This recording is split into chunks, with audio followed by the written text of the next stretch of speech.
As luzes da festa brilhavam ao longe, refletindo nas águas escuras do rio enquanto a música ecoava pela floresta. Era uma celebração anual na pequena aldeia ribeirinha, e Lucas, acompanhado de seus amigos Marcos e Camila, sentia-se um intruso ali, mas ao mesmo tempo curioso. Eles haviam chegado naquela manhã, explorando o coração da Amazônia como parte de suas férias, e ouviram falar sobre a festa que os moradores organizavam todo ano em honra aos espíritos da floresta. Parecia uma oportunidade única de conhecer a cultura local, mesmo que Lucas não levasse muito a sério as tradições. Você acha mesmo que eles acreditam nessas lendas? Lucas perguntou com um sorriso debochado, enquanto olhava para o palco onde um velho ancião começava a contar uma história para os aldeões e turistas reunidos ao redor da fogueira. Camila deu de ombros, mas Marcos, que sempre se interessava por culturas diferentes, olhava fixamente para o ancião. Cala a boca e presta atenção. Isso é interessante. O ancião, com sua voz rouca e pausada, começou a contar sobre a cobra grande, uma serpente colossal que habita os rios profundos. Ela emerge quando a floresta é desrespeitada. Durante esta festa, dançamos e cantamos para manter a cobra adormecida, para que ela não se volte contra nós. Mas aqueles que a insultam, aqueles que riem de sua existência, acabam desaparecendo nas águas. Lucas riu baixinho, sem se importar com os olhares dos moradores locais. Para ele, aquilo tudo era apenas folclore exagerado. Então, se eu rir da cobra, ela vai me engolir, ele sussurrou para Camila, que, embora mais respeitosa, sorriu de leve. O ancião continuou com seu aviso final. A cobra grande é paciente, mas sua ira é implacável. Cuidado com suas palavras, forasteiros. Não insultem o que não compreendem. Após o fim da festa, os três amigos decidiram caminhar pela margem do rio antes de voltar para o alojamento. A música e as risadas da celebração ainda ecoavam pela aldeia, mas, à medida que se afastavam, o som se dissipava, deixando apenas o silêncio inquietante da noite amazônica. Lucas chutava pequenas pedras na trilha enquanto ria sobre a história que tinham acabado de ouvir. Aquele velho sabe como contar uma história, não é? Cobra gigante. Qual é? As pessoas realmente acreditam nessas coisas? Camila olhou para ele com uma expressão séria. Talvez seja melhor você não ficar debochando. Lendas têm um fundo de verdade, mesmo que você não acredite nelas. Marcos permaneceu em silêncio, seus olhos fixos no rio. Eu não sei, Lucas. Não custa nada respeitar. Algo sobre aquela lenda me incomoda. As pessoas aqui levam isso muito a sério. Enquanto caminhavam, o ar parecia ficar mais pesado, e um vento frio percorreu a margem do rio, fazendo as árvores balançarem suavemente. De repente, Lucas parou e franziu o senho. Algo o fez se sentir desconfortável, como se estivesse sendo observado. Ele olhou para as águas escuras do rio e, por um breve momento, achou ter visto algo grande se mexendo sob a superfície. Vocês viram isso? Lucas perguntou, tentando esconder o incômodo em sua voz. Marcos e Camila pararam. O que você viu? Camila perguntou, preocupada. Não sei. Achei que vi alguma coisa na água, mas deve ter sido um peixe grande. Lucas deu de ombros, tentando ignorar o mal-estar crescente. Enquanto seguiam pela trilha, sons estranhos vinham do rio, como se algo enorme estivesse se movendo lentamente, mas sempre fora de vista. Camila apertou o braço de Lucas, claramente nervosa. Marcos parou abruptamente. Ele olhou para o chão e viu marcas de pegadas perto da margem, mas elas eram estranhas, longas demais para serem de qualquer humano. Isso não parece certo, ele murmurou. Lucas bufou, tentando manter sua postura cética, mas, por dentro, uma leve sensação de desconforto começava a se formar. Devem ser pegadas de algum animal grande, nada demais. Ele olhou para o céu, onde nuvens escuras começavam a se formar. Vamos voltar. Está começando a parecer que vai chover. Enquanto voltavam para a aldeia, o som de algo se arrastando pelo rio continuou a segui-los, e, a cada instante, o vento ficava mais forte. A tempestade estava chegando. Na manhã seguinte, o clima na aldeia estava mais pesado, com nuvens carregadas cobrindo o céu, como se a tempestade estivesse à espreita. Lucas, Marcos e Camila acordaram inquietos. Mesmo Lucas, que continuava a zombar da história da noite anterior, sentia-se desconfortável depois dos acontecimentos na margem do rio. Essas pegadas, aquilo não parecia normal, Marcos comentou, enquanto tomavam café da manhã em uma pequena cabana próxima à aldeia. Acho que devíamos falar com aquele ancião. Camila concordou, enquanto Lucas revirava os olhos. Vocês realmente vão continuar com isso? Foi só um peixe grande e algumas pegadas de algum animal da floresta. Vocês estão exagerando. Mas mesmo Lucas não conseguia esquecer o que tinha visto, ou pensado que tinha visto, nas águas escuras do rio. Decididos, os três procuraram o ancião que havia contado a história na noite anterior. Ele estava sentado em frente à sua cabana, fumando um cachimbo e olhando o horizonte, como se já esperasse por eles. Vocês voltaram, disse ele, sem tirar os olhos do rio. Eu sabia que voltariam. Marcos foi o primeiro a falar, descrevendo o que haviam visto na noite anterior. O barulho estranho no rio, as pegadas incomuns e a sensação perturbadora de estarem sendo observados. O ancião ouviu tudo em silêncio, apenas balançando a cabeça de tempos em tempos. Quando eles terminaram, ele olhou diretamente para Lucas, seus olhos antigos parecendo enxergar algo mais profundo. Você é o tolo que riu da lenda, não é? Lucas tentou manter sua postura despreocupada, mas algo no olhar penetrante do velho o fez estremecer. Eu não acredito em histórias de serpentes gigantes. Foi só uma piada. O ancião suspirou, se levantou lentamente e, com uma expressão grave, começou a explicar o que eles haviam perturbado. A cobra grande não é apenas uma lenda. Ela é a guardiã dos rios, uma criatura antiga que protege essas águas. E quem a desrespeita, como você fez, Lucas, não sai impune. As pegadas que vocês viram são sinais de sua presença. Ela já o marcou. Marcos e Camila trocaram olhares preocupados, mas Lucas continuava cético. Marcou? O que isso quer dizer? Você a irritou. Agora ela sabe quem você é, e não vai descansar até que você pague por sua insolência. A única coisa que pode ser feita é pedir desculpas. Fazer um ritual de reconciliação com o rio. Camila estava visivelmente abalada. E como fazemos isso? O ancião explicou que havia um ritual que deveria ser realizado à noite, à beira do rio, oferecendo presentes e pedindo perdão à cobra grande. Era a única maneira de acalmar a ira da entidade. Mas saibam que a cobra é imprevisível. Nem sempre o perdão é concedido. Lucas hesitou, mas a pressão de seus amigos o convenceu a aceitar. Embora ele ainda não acreditasse completamente na lenda, a ideia de que algo sinistro estivesse acontecendo começou a rondar sua mente. Naquela noite, eles fariam o ritual. E Lucas esperava que, ao final, tudo aquilo não passasse de uma grande coincidência. A noite caiu sobre a aldeia, e a atmosfera estava carregada, como se a própria natureza estivesse aguardando o que estava prestes a acontecer. As nuvens escuras que haviam se formado mais cedo agora bloqueavam as estrelas, e o som da floresta parecia mais distante, abafado pela antecipação da tempestade iminente. Lucas, Camila e Marcos caminharam em silêncio até a margem do rio, onde fariam o ritual.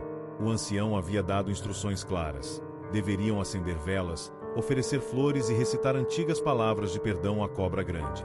Camila trazia as flores cuidadosamente arranjadas, enquanto Marcos carregava as velas e Lucas, contrariado, segurava o papel com as palavras que deveriam ser ditas.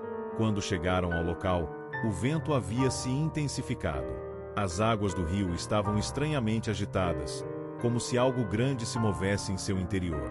Lucas olhou para o rio, a tensão evidente em seu rosto, mas ainda se esforçava para manter sua postura de descrença.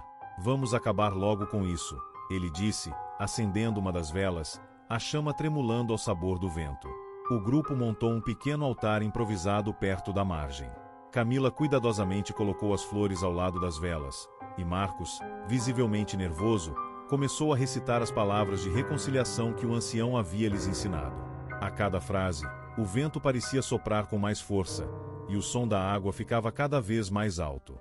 Lucas olhou ao redor, incomodado pelo crescente barulho do rio. Algo dentro dele o dizia que havia mais naquele ritual do que ele imaginava, mas ele não conseguia admitir isso para os amigos, nem para si mesmo. De repente, um estrondo veio da água, como se algo colossal tivesse emergido das profundezas. O trio congelou no lugar, os olhos fixos no rio. A superfície da água se elevou em uma onda silenciosa, e, em meio aos relâmpagos que iluminavam o céu, eles viram uma sombra enorme se mover logo abaixo da superfície. Isso não pode ser real. Lucas sussurrou, o pânico tomando conta de sua voz. A água começou a borbulhar violentamente, e, antes que pudessem reagir, Cobra Grande Asterisco emergiu. Sua cabeça gigantesca surgiu das profundezas, reluzindo com escamas brilhantes sob os flashes dos relâmpagos.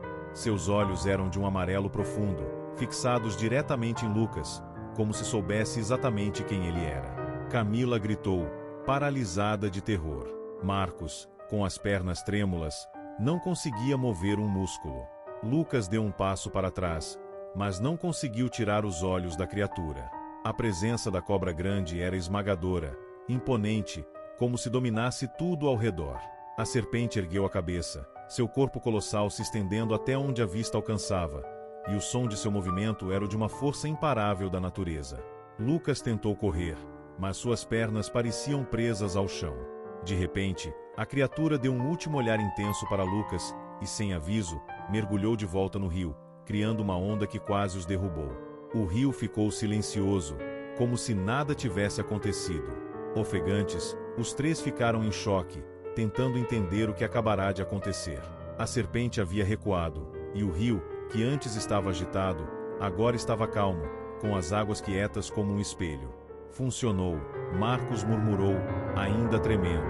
Ela foi embora. Camila soluçava, aliviada, enquanto Lucas caía de joelhos na margem, o rosto pálido. Acabou, ele disse, a voz quase inaudível. Nós conseguimos. Eles acreditavam que tinham escapado da ira da cobra grande, que o ritual havia funcionado e que estavam salvos. Mas o que eles não sabiam era que o verdadeiro terror ainda estava por vir. Na manhã seguinte, o céu continuava encoberto, mas sem os sinais da tempestade que tanto temeram na noite anterior. Lucas, Camila e Marcos acordaram com uma sensação de alívio, acreditando que tudo estava finalmente resolvido. O silêncio do rio e o fim da agitação pareciam confirmar que o ritual havia sido bem-sucedido. Porém, para Lucas, algo ainda parecia estar errado. Enquanto seus amigos descansavam, Lucas se sentia inquieto. Havia um peso estranho em seu peito e uma dor insistente na cabeça, como se algo estivesse pressionando seus sentidos. Ele tentava ignorar, convencido de que era apenas o nervosismo do dia anterior, mas logo percebeu que não era apenas isso. Enquanto caminhava sozinho pela aldeia, Lucas começou a notar que as pessoas o olhavam de forma diferente, como se soubessem de algo que ele não sabia. Um desconforto crescente o envolvia, e ele mal conseguia ouvir os sons ao redor. Tudo parecia abafado, distante, exceto por uma coisa: o rio. A água, que deveria ser apenas mais um elemento do cenário, parecia chamá-lo de alguma forma. Não era um som audível, mas uma sensação, como se o rio estivesse sussurrando diretamente para ele, pedindo sua atenção. Por mais que tentasse desviar o olhar, seus olhos sempre acabavam fixos nas águas profundas. Lucas passou a mão pelo rosto, tentando se recompor. É só cansaço, foi um longo dia, murmurou para si mesmo, mas a sensação não diminuía. Quando ele voltou para se encontrar com Marcos e Camila, a expressão de preocupação deles era evidente. Você está bem, Lucas? Camila perguntou, visivelmente ansiosa. Você parece diferente. Estou bem, ele respondeu, tentando soar convincente, mas até ele sabia que algo estava mudando. A pressão no peito continuava, e agora sua pele parecia estranhamente sensível. Foi então que, ao tocar o braço, ele notou algo horrível. Pequenas escamas começavam a surgir em sua pele. Eram minúsculas, quase imperceptíveis, mas estavam ali. Com o coração acelerado, ele correu até o ancião. Não havia mais espaço para ceticismo.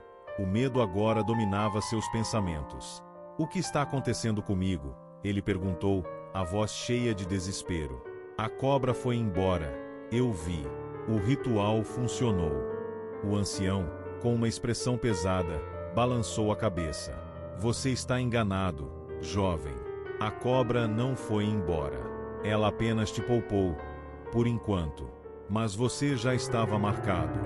Lucas sentiu o chão sumir sob seus pés. Marcado. A cobra grande não persegue apenas aqueles que desrespeitam. Ela escolhe suas vítimas. Você se tornou parte dela no momento em que zombou de sua existência. O ritual não era para te salvar. Era para mantê-la à espreita. Mas, agora, o processo começou. Lucas se afastou, a respiração ofegante. Isso não pode estar acontecendo. Você pertence à cobra agora, disse o ancião calmamente. Ela está em você. A transformação começou, e não há como parar. O desespero tomou conta de Lucas, que não conseguia processar o que estava ouvindo. Ele sentia o peso da maldição crescendo dentro dele. O rio chamava, e ele sabia que não havia como escapar.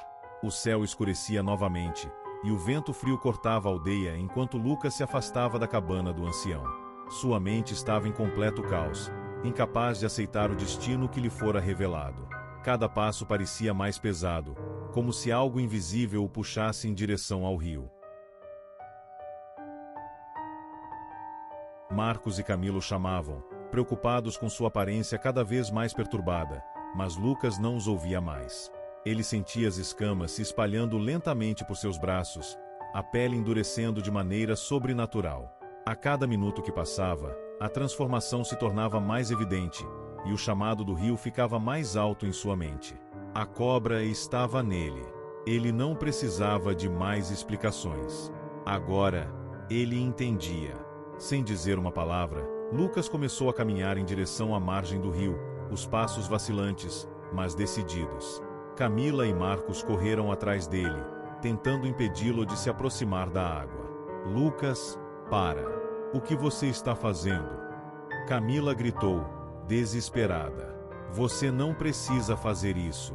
Podemos encontrar outra maneira. Mas Lucas apenas balançou a cabeça, como se estivesse em transe. Seus olhos, antes cheios de vida e sarcasmo, agora pareciam vazios, tomados por uma escuridão profunda. Eu não tenho escolha, murmurou ele, mal conseguindo ouvir a própria voz. Ela me chamou. Marcos tentou segurá-lo, mas foi como se Lucas estivesse além de qualquer intervenção humana. Ele olhou para os amigos uma última vez, um misto de tristeza e aceitação em seus olhos, e então se virou em direção ao rio. Suas mãos agora estavam completamente cobertas de escamas brilhantes, e ele podia sentir a água chamando, como se já fizesse parte dela. Ao tocar a superfície do rio, algo mudou. A água, que antes parecia calma, começou a se agitar novamente, como se estivesse viva. Lucas deu mais alguns passos até estar completamente dentro da água, o rio acolhendo como se fosse seu lar. Camila soluçava, seus gritos se misturando ao som do vento, enquanto Marcos assistia impotente, incapaz de entender o que estava acontecendo. Eles viram Lucas desaparecer lentamente nas profundezas, seu corpo sendo puxado pela correnteza invisível. A última coisa que viram foi seu rosto, com olhos que já não eram mais humanos. A transformação estava completa. E então, o rio ficou silencioso novamente. No dia seguinte, os moradores da aldeia falavam em sussurros. O ancião, sentado em sua cadeira de sempre, olhava para o rio com um olhar de resignação. Ele sabia que a cobra grande havia levado mais uma alma. E assim como tantas outras antes de Lucas, seu destino estava selado. As águas calmas escondiam segredos antigos, segredos que continuariam a atrair curiosos e céticos, até que novos desavisados insultassem a entidade que dormia nas profundezas. O ciclo da cobra grande nunca termina. A câmera de Camila capturou os últimos momentos. Na tela, as águas do rio pareciam estranhamente tranquilas, mas a sensação de que algo sombrio estava ali, à espreita, era impossível de ignorar. O silêncio foi quebrado apenas pelas palavras do ancião. Aqueles que não acreditam são sempre os primeiros a cair. O rio continuava a chamar.